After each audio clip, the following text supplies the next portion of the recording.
Hi, welcome to another episode of Unscripted with your host Mikey. And Danny, Yeah, today we're going to be talking a bit about, I guess, what's important to us and what we value in life, I guess. yes, very So important. yes, indeed. So one of my friends recently mentioned, I guess, that there are four. He proposes that there's four different, I guess, like values that we're pursuing in life, but only one of them is our ultimate goal. So those four, I guess, like core values are money, power, freedom, and love. And whichever one is the ultimate goal, uh, is like the most important, and everything else is there to serve, I guess, like yeah, that singular goal. So, for example, if your goal was love, you'd be making money, you'd be, pursuing power in order for the sake of gaining that love, and vice versa for, I guess, like all the other goals. So, I'm curious to know what your thoughts are on that, and yeah, what you think is the most important to you. Yeah, that's interesting. Hmm. I think it's an interesting way of contextualizing kind of our life goals and our values. Yeah. I've never really done a lot of research into like that area of philosophy, like the pursuit of things in life and like what it all means. Hmm. Um, I'm curious now to ask ChatGPT what think about this. It's always asking chat to see It what really the is, large language model can pull from the ether because I of want just to know answers. I want to know which philosophical sort of I guess realm this comes from. Hmm. Yeah. I'm sure there's more to it, but this is just Hmm. purely from hearing it from a friend. Hmm. But yeah, I guess for me, what a lot of friends has reflected what a lot of friends have reflected to me is that apparently, yeah, I like value freedom. And I guess like money is something that matters, of course, but not as much as freedom. So for Mm. me, I see money as a way of attaining freedom, but it's not the ultimate goal. There are some friends who, I guess, have money as their ultimate goal and will do anything for the sake of achieving more of it to buy, I guess, like money for the sake of material goods, right? Um, Mm. and then, whereas I guess I don't know anyone who explicitly says that their like ultimate life goal is power, but I guess we do see um, for instance, maybe like the billionaire class, using money Mm. as a way to attain influence and status, in Yeah. power.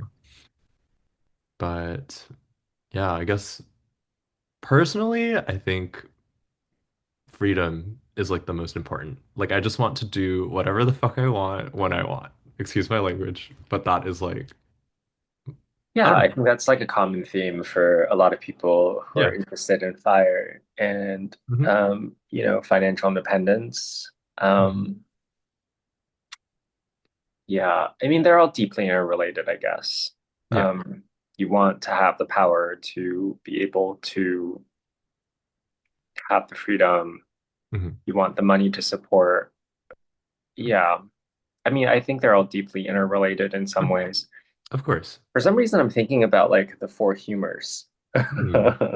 Interesting. from like medieval times. I'm like, is there some connection between the four humors and this way of conceptualizing the pursuit of things in life? Mm.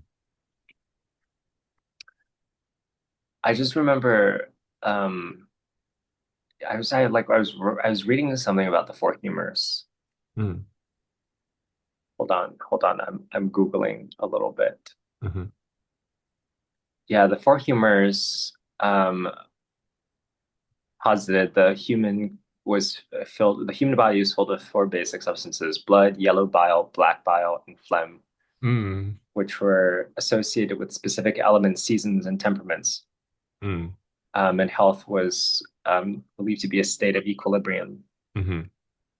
So yeah, maybe this is also the same thing where it's like you want to seek Yeah, an equilibrium of sorts for your own sort of profile of like each of the four for values, like sure. money, power, Hmm. freedom, and what is Love. the other thing? Love. Yes, Yeah. yes, yes. Yeah. Yeah. Blood is hot and moist. It's the Okay. air element. It's it's cheerful, optimistic, courageous, and amorous. Okay. So that could be love. Hmm. Yellow is hot and dry. It's fire. It's ambitious, energetic, passionate, and easily angered. So maybe that's like, Power. I don't know. yeah, or wealth. Because, Hmm. and black bile is melancholic. It's cold and dry. It's sad, analytical, quiet, and Oh, introspective. I don't think these necessarily map like one to one with each other. Maybe not. Maybe not. And then phlegm is cold and moist. It's calm, sluggish, lazy, and unemotional. Maybe that's freedom. Is the right to be sluggish and unemotional. I think black bile is probably wealth. It's Okay. analytical, quiet, and introspective. Hmm. Yeah. Mm. Mm. And it is a little sad. Wealth is by itself is a bit sad. Yeah. Yeah.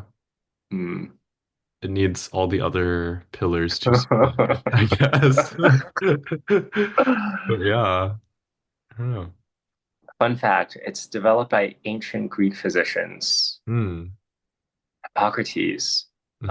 and later expanded upon by the Roman physician Galen. Hmm. So fascinating, like how people just came to believe that this was sort of this is like the health, that this is health. Hmm. And then the scientific revolution eroded this theory. Yeah. Yeah, it was replaced by germ theory in the 19th century. Hmm. Fascinating. Yeah, no, that is really interesting. What do you think, like, I guess in, I don't know, another millennium, humans will think of if we still exist, right? Like we might not exist as a I species, think but I think healthcare today is so primitive in so many ways. We it's still don't. primitive and at the same time more advanced. I don't know. I think it's like we're approaching something, but we're not fully there yet, you know? I don't know. I just I feel like it's Mhm. very primitive still. I feel like it's very medieval in many respects. Hmm. And I feel like there's a lot of lot of room for advancement and development. Mm.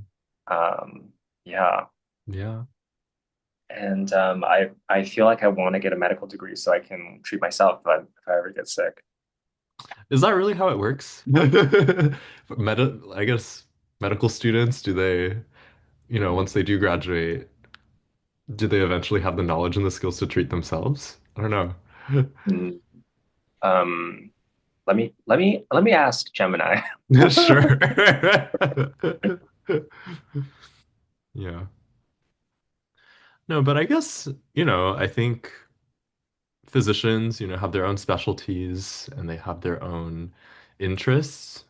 And I guess that, I don't Hmm. know, I guess you wouldn't go to a cardiologist to, treat dermatological problems, but I Yeah. guess, you know, Okay, here's what they say. Modern medical doctors can legally treat themselves for minor illnesses, right, but right. professional ethics and state regulations place significant limits on this practice. Hmm. The AMA advises that physicians should not treat themselves or their immediate families. Their primary concern is a loss of objectivity, which can lead to minimizing symptoms, provide incomplete assessments, Hmm. um, and then their personal feelings can also cloud clinical judgment. Hmm. I see.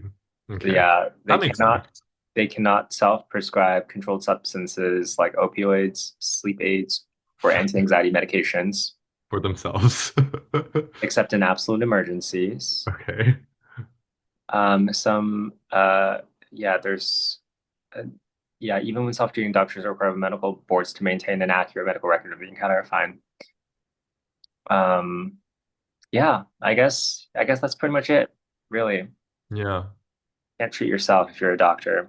No, you have to go to a peer or another doctor to treat, I guess, anything more serious than minor illnesses. So, Like a cold yeah. Yeah. or Dang. like a minor rash. Mm-hmm. Yeah. Oh well. Oh well. Rip the med students who are doing medicine to treat for the sake of self-help and self-improvement, I guess. I don't know. I'm Googling how much it costs to get an MD.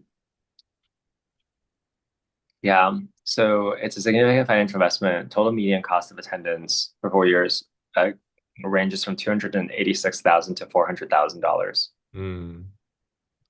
I remember looking at what is it, the total cost of attendance of going to dental school? Because there was one point I was just curious. I was like, what if I did dentistry? Yeah, you do have a fascination with dental care. I Yeah. do too, but I wouldn't. Can I talk about that video that you did? Yeah, sure. Yeah. Yeah, of making your own retainers. Yeah, that's Yeah. cool. Yeah, I don't know. I just like kind of watched videos from other orthodontists who, have the medical training. And I was like, wait, this is low-key kind of doable. But at the same time, I looked up what is it, the cost of attendance of going to dental school, and it's like upwards of $500,000. Like, because tuition for each year is about, I think, 125,000. I just feel like it creates really bad Yeah. incentives because It then you go does. out there and you're like, oh, I need to drill every cavity. I need to pull every tooth. Like I Mhm. need to do whatever it takes to Yeah. earn more money. And Yeah. it's not healthy. Like it's not good for the society as a whole. It's not sustainable. I wouldn't, neg yeah, I wouldn't say that all dentists are bad per se, but there are a lot of dentists who are put in positions of perverse financial incentives, which is paying off student loan debt, and performing unnecessary treatment. And I think that is, yeah, the state of affairs, right Not now. just dentistry. Yeah. Yeah. It's other medical Yeah. areas as well. hmm Speaking of that, so I got a filling done within, I think like 4 months. It already chipped, and I have to go back and fix it. But thankfully, the Right. dentist had a warranty, like a 1-year warranty, where it's like if it breaks within a year, like we'll fix it for you. But why was it done such that it broke within like less than 4 months? I don't know. Again, perverse incentives. Yeah, I mean, I don't know. It just feels so not good, right? Like, Yeah. Yeah. yeah, yeah. Yeah, I think a lot of, ways of life that we're living in are very dystopian. I think the medical industry also has a lot of perverse incentives to keep us sick. Um, but I wouldn't necessarily blame the industry itself, but rather like how society decided to organize itself, at least in the scope of this country, right? Where yeah, if for instance you live in a food desert, it's really hard for you to access healthy food, nutrients, fiber, where it's really expensive to eat healthily. And what does that do?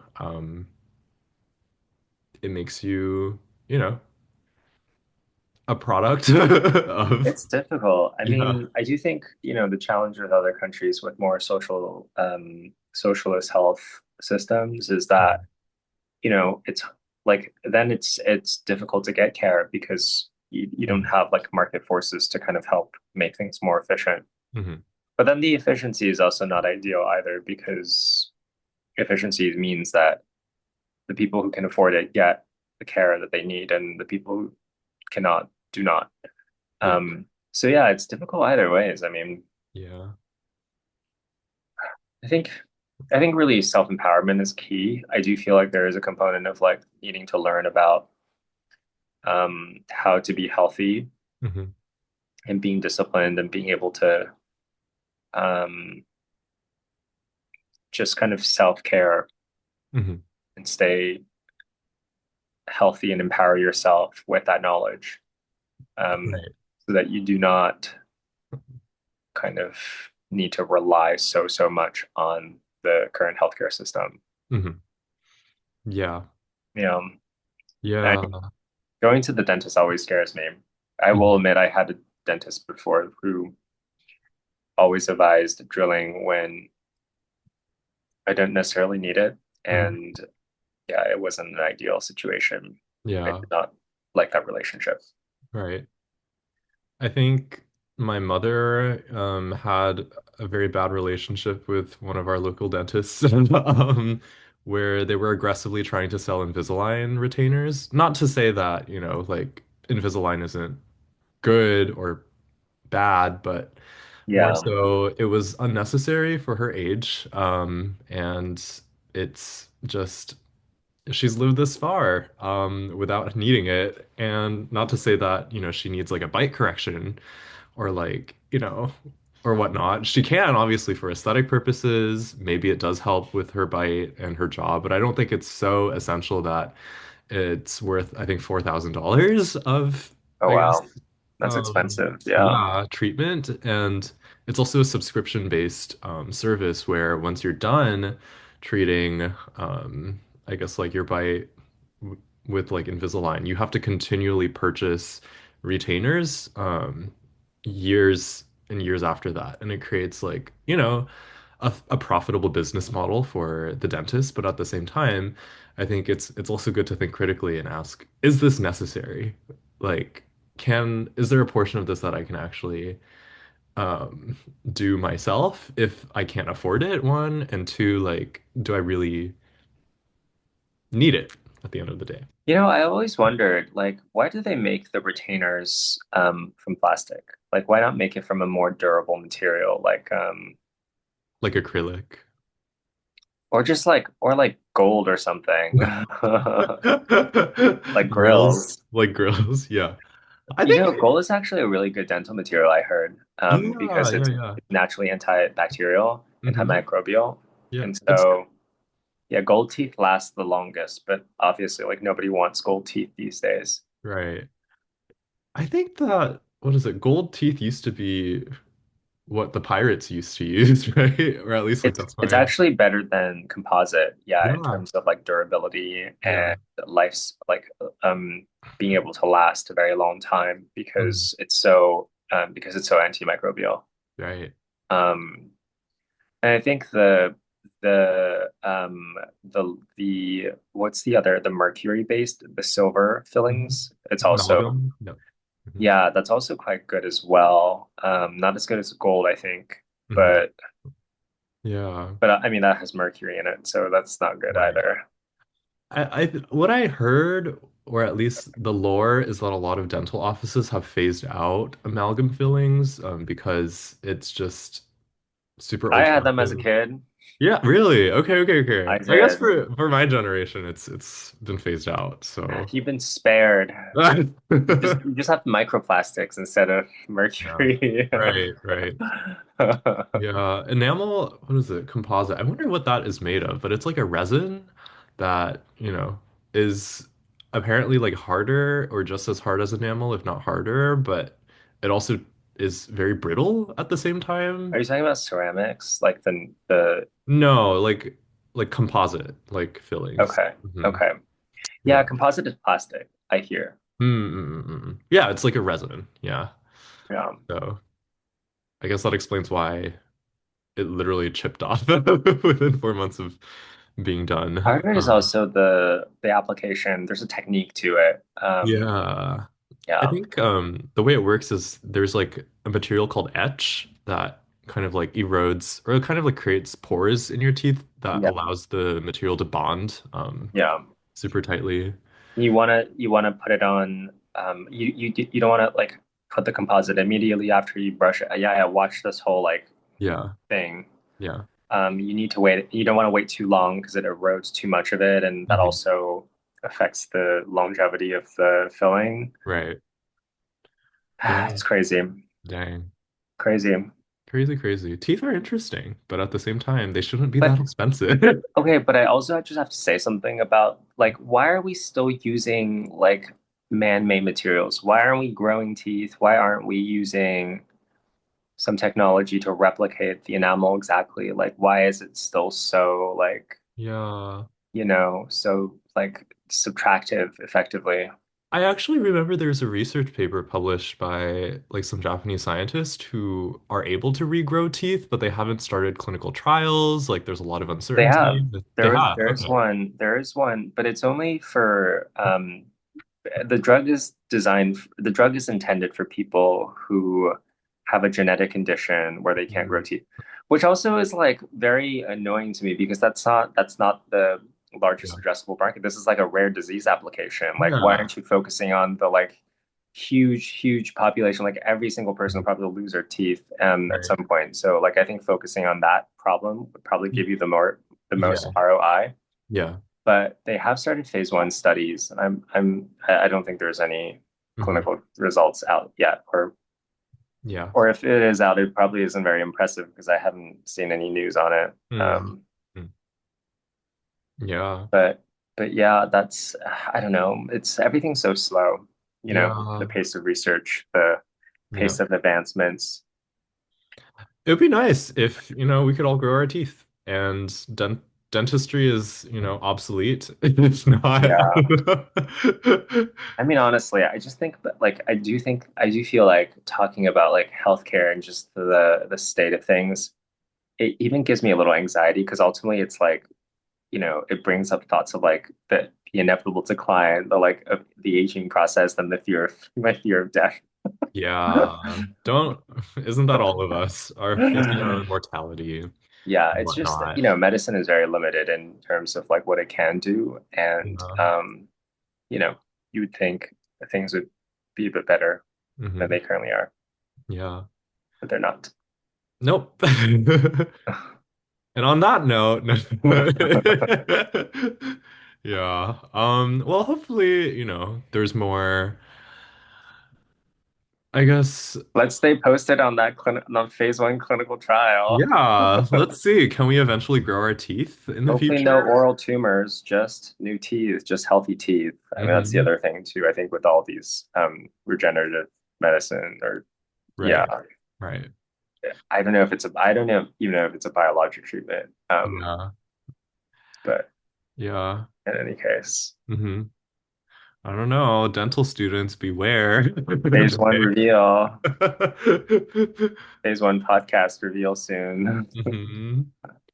But anyway, yeah, it has been about, I want to say like 30 minutes of, yeah, chit-chatting where time is almost up. So, yeah, thank you guys for listening to us yap. Tell us what your fears are. Tell us Yeah, what your yeah. medical concerns are. What your Tell us your medical gripes about concerns the are. the health Mm. the health system. Yes. Yeah, state of affairs. Are you cynical? Are you optimistic? What are your thoughts? And yeah, what is important to you right now, when things feel super chaotic? Like what's keeping you grounded? That's true Uh, too. yeah. That's a good question, So actually. yeah. Anyway, like, comment, subscribe. See you in the next episode. And See you next episode. yeah, take care. Bye. Bye.